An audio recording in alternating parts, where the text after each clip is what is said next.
Hello, I'm Esther Gidhu-Ewart. It's Thursday, May 4th. This is Africa 54.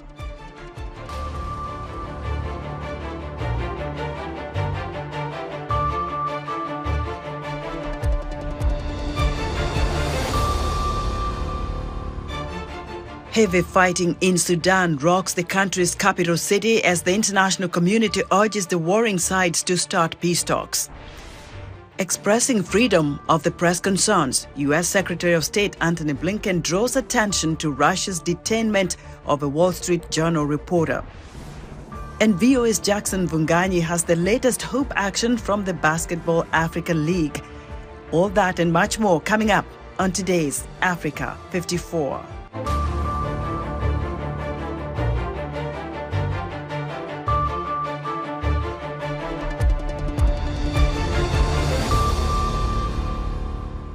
We begin with a new development in the Sudan conflict. U.S. President Joe Biden on Thursday signed an executive order laying groundwork for potential new Sudan-related sanctions, calling the country's raging power struggle a betrayal of its citizens, according to Reuters.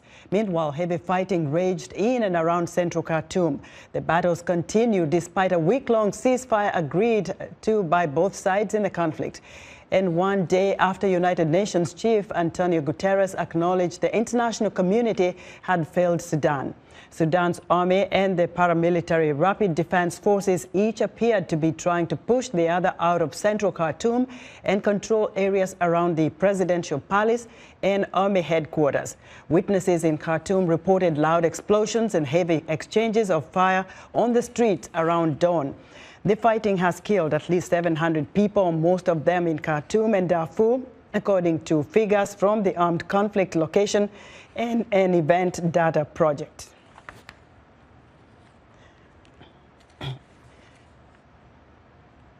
The U.S. Director of National Intelligence, Avril Haines, says the conflict in Sudan is likely to be protracted as both sides believe they can win militarily and have few incentives to come to the negotiating table. The United Nations Secretary General Antonio Guterres is calling for the fighting in Sudan to stop immediately.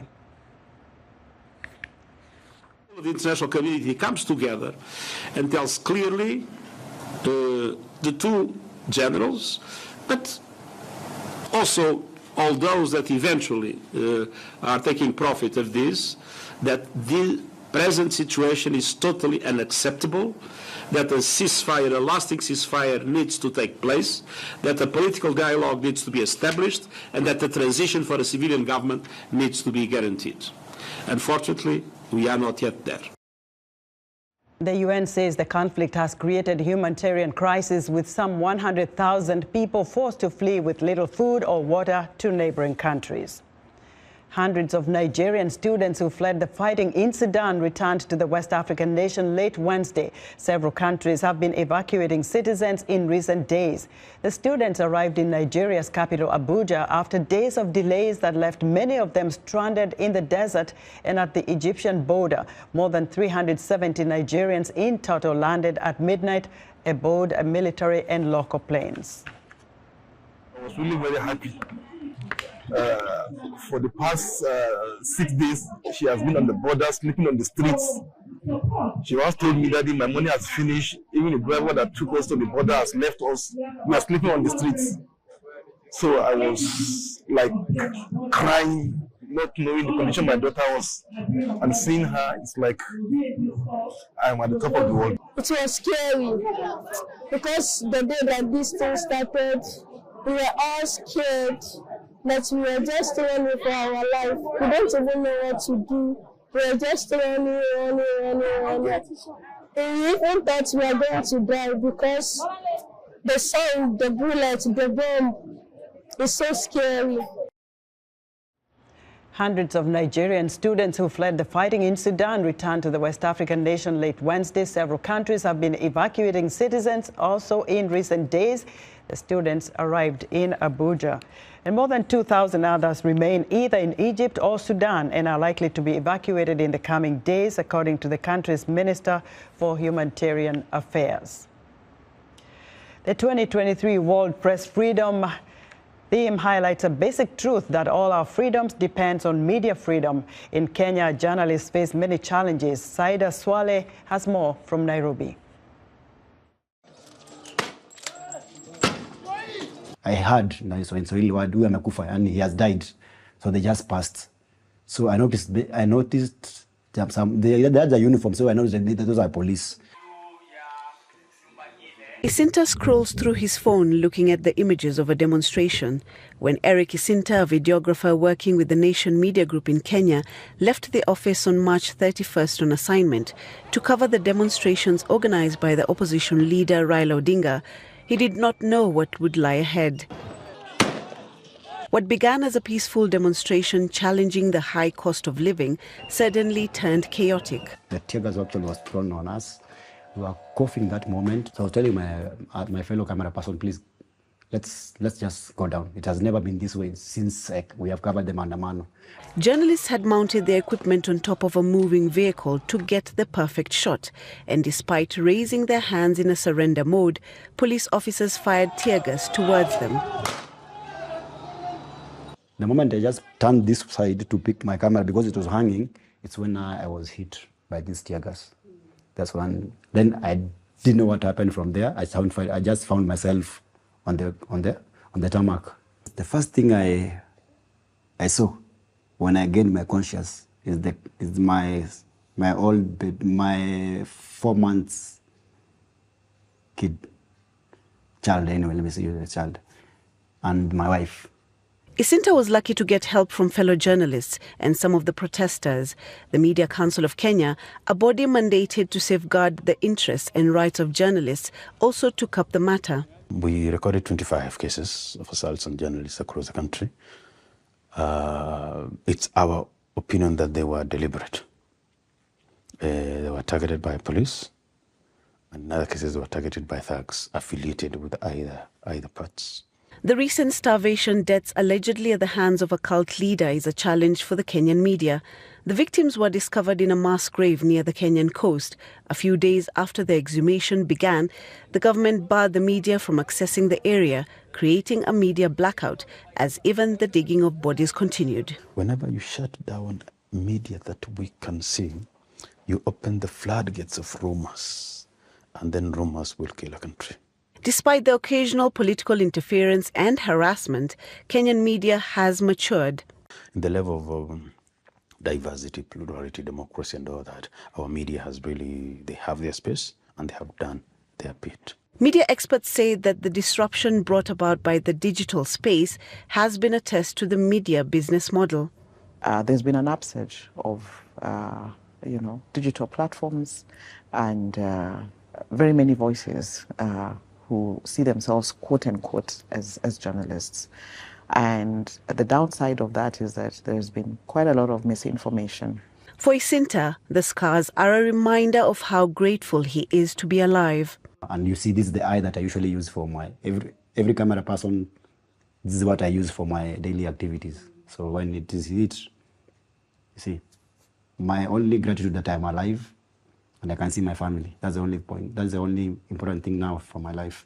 This coming World Freedom Day, I'm very happy that this will be a point now to protect the journalists from what will have been happening to them.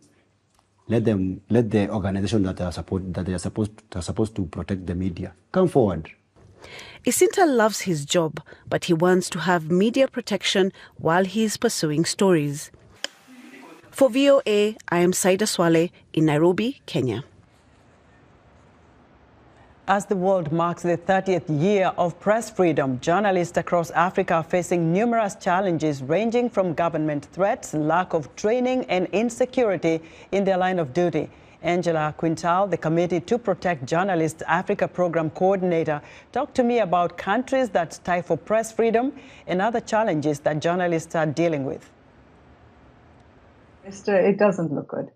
You know, as is the case elsewhere in the world, what we are seeing is that press freedom, unfortunately, is under threat. Journalists are under threat. And ultimately, it is citizens who really have the right to know that are effectively been censored and not receiving the information that they should be, because journalism is being criminalized across the continent.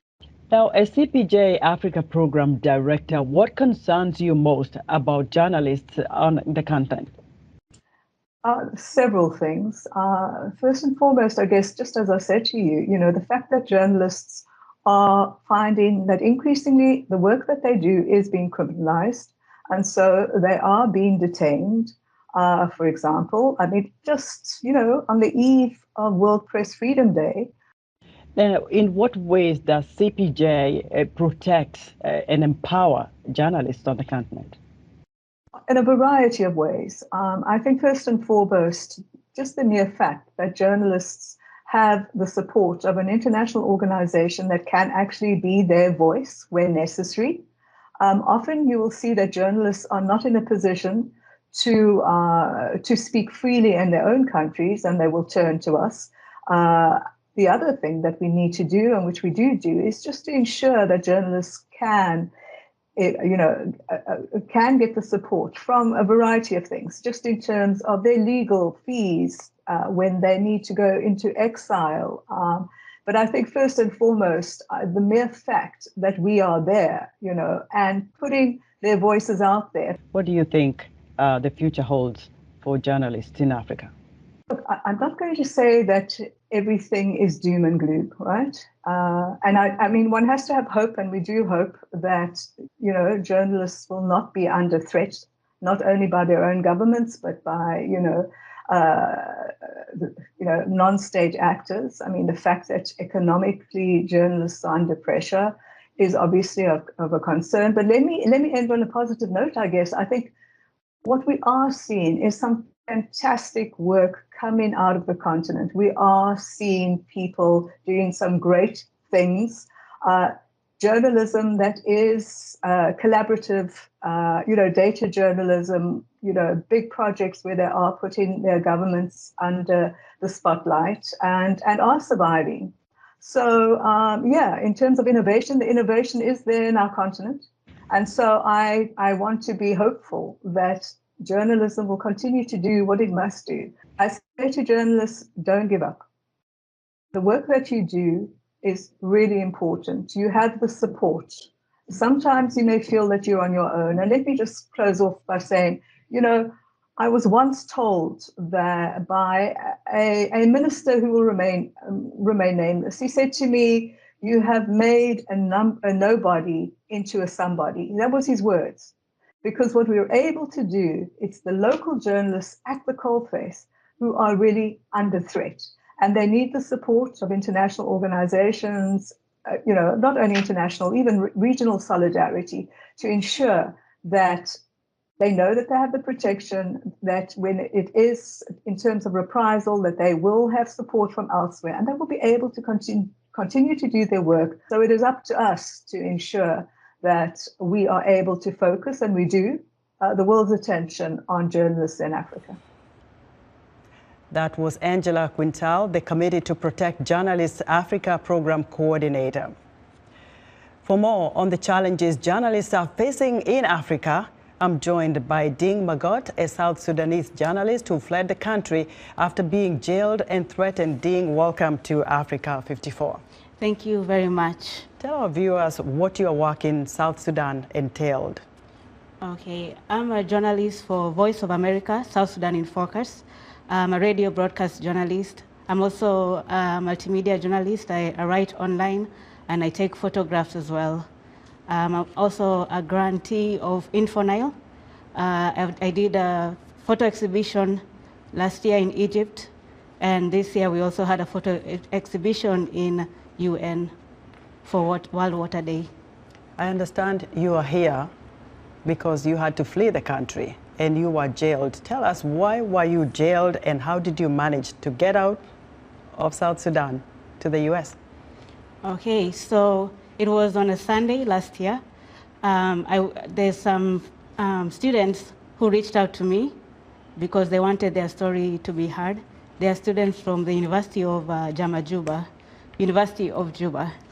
So on that day, it was a Sunday and it was a casual day. And then I got messages on WhatsApp to go and do the story. Then I went and I met them in Nyakuron Cultural Center. And then I did an interview with them. There were 2 of them.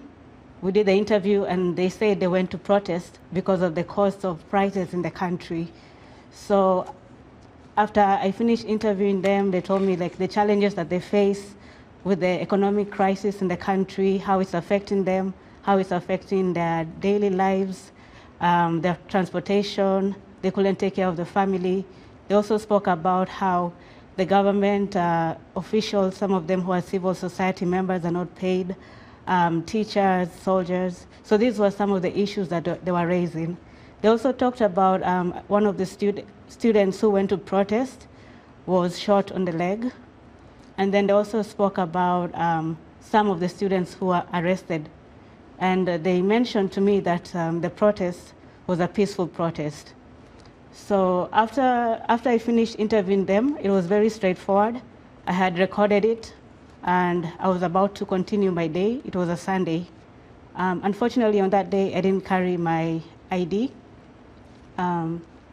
So when I was about to go and continue my business, I crossed the road, and 4 men grabbed me from behind and put me in a vehicle, and they pushed me forcefully. And then one of them threatened me. I was kicking and trying to, because I did not know who the people are. I thought maybe they did not have uniform. They were not like police officers or somebody you could recognize. So they took you to jail. And what were you charged with? I was charged under Section 82 of Penal Code Act 2008, possession of articles of criminal use. This is what they said afterwards when I was released.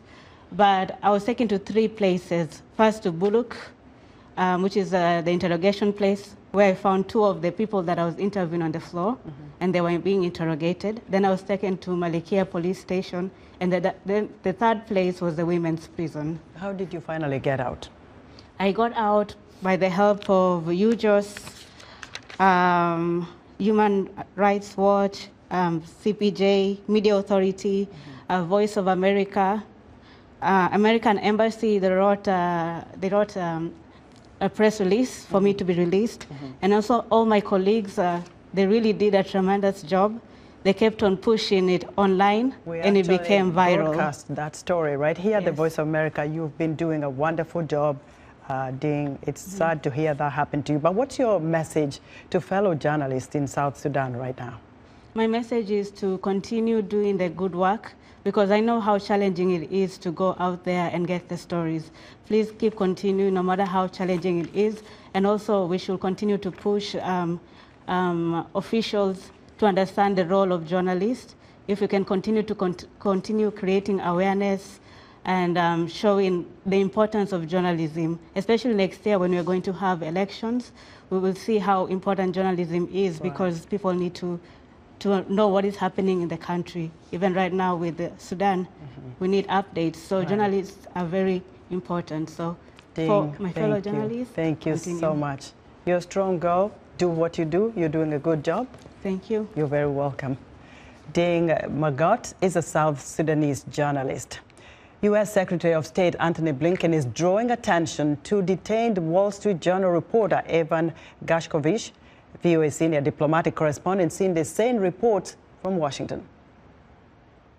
Secretary of State Antony Blinken joined United Nations senior leaders and others in saying that freedom of the press is under attack across the globe. We know that journalists around the world are increasingly under siege, and under siege in a whole variety of ways. That's now manifested itself once again very powerfully in Evan's detention and incarceration in Moscow, profoundly, unjustly, for doing his job. We're intensely engaged with the Russians to seek his freedom, to seek his immediate release. Wall Street Journal reporter Evan Gershkovich appeared at a Moscow court last month and was denied release on bail. He was arrested for alleged espionage in a case that has drawn international condemnation. Blinken said Russia is wrongfully detaining people to use them as political pawns. That's press torture. Two protesters interrupted the Washington Post event with Secretary Blinken Wednesday, calling for freeing of WikiLeaks founder Julian Assange, who is imprisoned in the UK and faces espionage charges in the US. The incident prompted moderator David Ignatius to say, "We're here to celebrate freedom of expression, and we just experienced it." At the United Nations, Secretary General Antonio Guterres had this message on World Press Freedom Day. Stop the threats and attacks. Stop detaining and imprisoning journalists for doing their jobs. Stop the lies and disinformation. Stop targeting truth and truth tellers.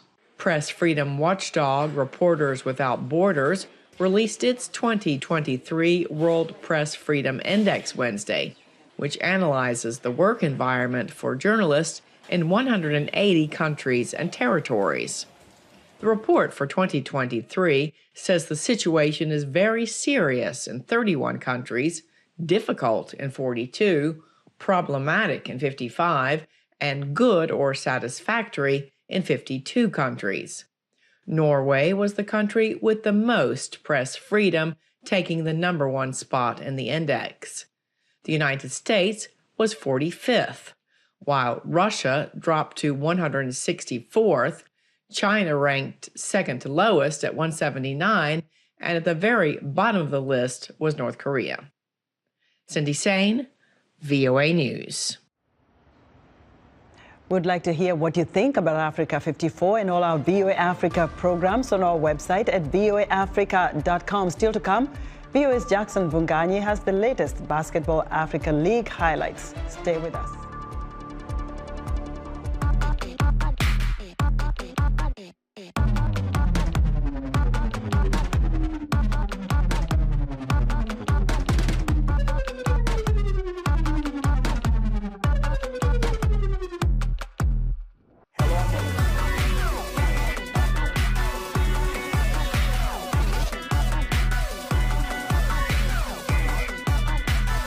From around the world. Let's go.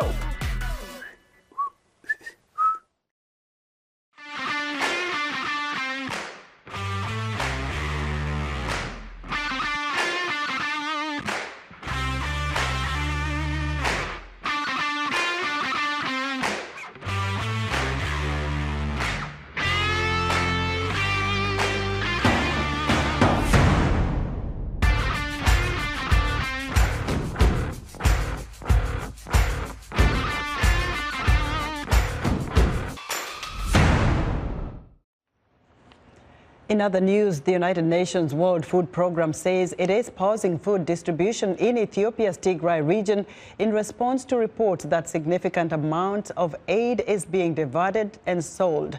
The U.S. Agency for International Development is also halting its aid distribution for the same reason. A Benin government spokesman says President Patrice Talon is ordering an investigation into military operations after deadly violence by what Talon calls criminals in northern Benin killed around 15 people. The spokesman did not describe any attack or blame any group, but offered condolences to the families of the victims. And Samura Kamara, the biggest rival to Sierra Leone's outgoing president in upcoming elections, has cleared a key hurdle that could have barred him from contesting the ballot. Kamara has been on trial since February for alleged corruption. He was charged in December 2021 of embezzling more than $2.5 million in public funds from when he was foreign minister. Rwandan authorities say flooding and landslides triggered by heavy rain have killed at least 130 people and destroyed more than 5,000 homes. Rescuers are now searching for survivors trapped in their homes. Ryan Brooks has more. Flooding and landslides triggered by weeks of heavy rain in Rwanda have left more than 100 people dead, according to authorities on Wednesday, and emergency teams are still searching for survivors trapped in their homes. Rubavu district resident Augustin Nsanzaneza told Reuters he was lucky to have escaped his flooded house.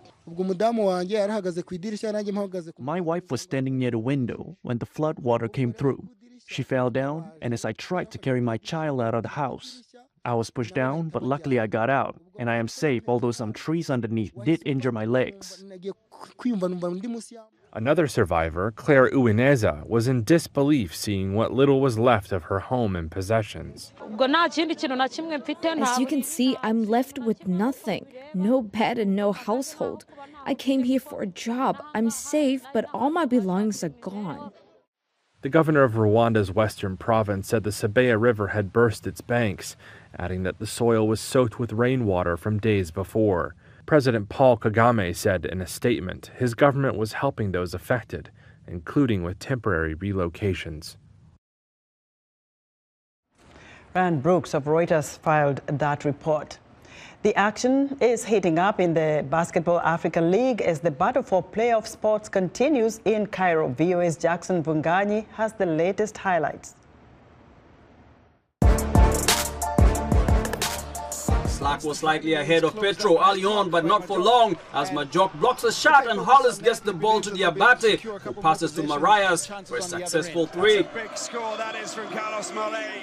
Petro up by 3 in the second quarter when Majok gets it again to Hollis, who scores and gets a foul to push their lead. Things take a turn in the second half as Petro goes up by 21 with a missed shot from Slack, and Goncalves gets it to Dandawo with an incredible behind-the-back pass back to Goncalves for a 100 dunk. A large lead by Petro continues as Diabate goes for a layup and misses, but teammate Majok comes through to dunk it right in. Irogbo tries for some last chance shots as the clock winds down, but Petro dominates the game 95-78 and gets their 4th win of the conference. A close game between Mozambique and South Africa for the second match of the day. Biera up by 2 in the second quarter when Cape Town's Ganapamo comes down the court to tie the game at 27. Biera is down by 9 in the last quarter when Young makes a quick pass to Sidibe, who gets it back to Young and scores. Cape Town down by just 1 with under 2 minutes to go when Wade finds Ganapamo for a great shot off the glass, giving them the lead. But then Sidibe gets the ball to Nomamade, who goes off for a big shot and scores, giving Biera the lead again. Just 26 seconds left in the game with Biera up by 1. Nomamade finds Sidibe close to the basket for 2. Biera takes this one 82-76, handing the Tigers their 3rd loss of the conference.